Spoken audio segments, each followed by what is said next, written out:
नमस्कार, आप देख रहे हैं केडी न्यूज। केडी न्यूज में आपका स्वागत है। विधान परिषद सदस्य के चुनाव की प्रक्रिया प्रारंभ हो गई है। 9 अप्रैल को मतदान व 12 अप्रैल को मतगणना की तिथि निश्चित की गई है।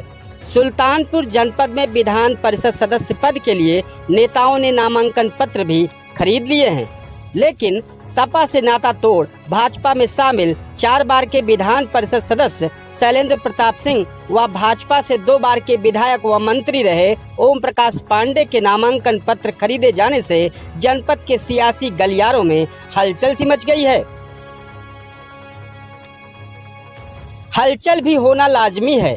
विधानसभा चुनाव के समय सपा से नाता तोड़कर भाजपा में शामिल होने पर लोगों में यह चर्चाएं आम हो गई थी कि विधानसभा परिषद का चुनाव कौन लड़ेगा।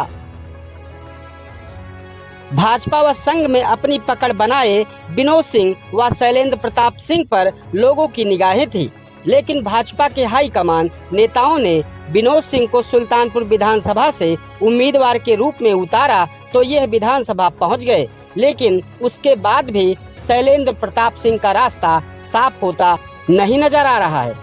भाजपा से 2 बार विधायक रहे ओम प्रकाश पांडे व भाजपा नेता शैलेंद्र प्रताप सिंह ने नामांकन पत्र खरीदा तो सियासी गलियारों में भूचाल सा आ गया है।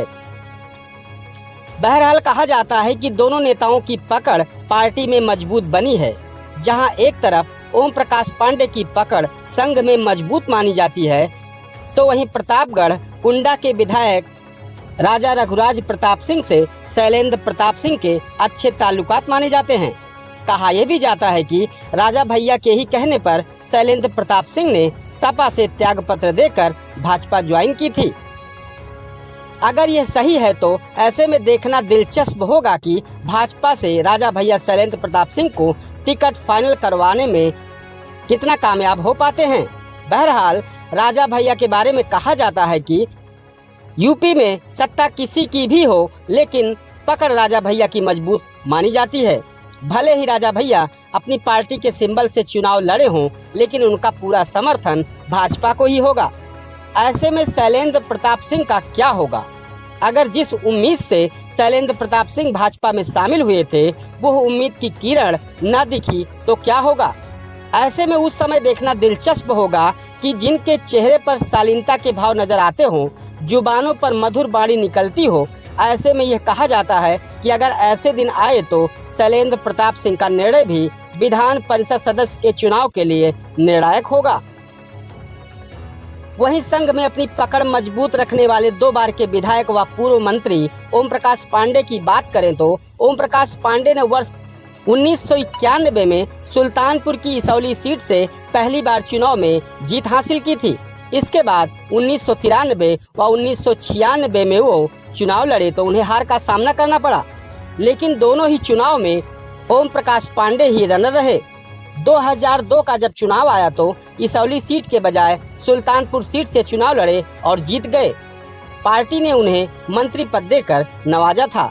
तब से आज तक हुए 4 बार विधानसभा के चुनाव में पार्टी ने उन्हें टिकट नहीं दिया है। बहरहाल ओम प्रकाश पांडे पार्टी में हर वक्त सक्रिय बने रहते हैं। ऐसे में संघ व गायत्री परिवार से संबंध रखने वाले ओम प्रकाश पांडे को पार्टी कैसे दरकिनार कर पाएगी? पार्टी के लिए यह भी एक मुसीबत बनी हुई है। देखना 24 मार्च को उस समय दिलचस्प होगा जब नामांकन पत्र की वापसी की तिथि निर्धारित है।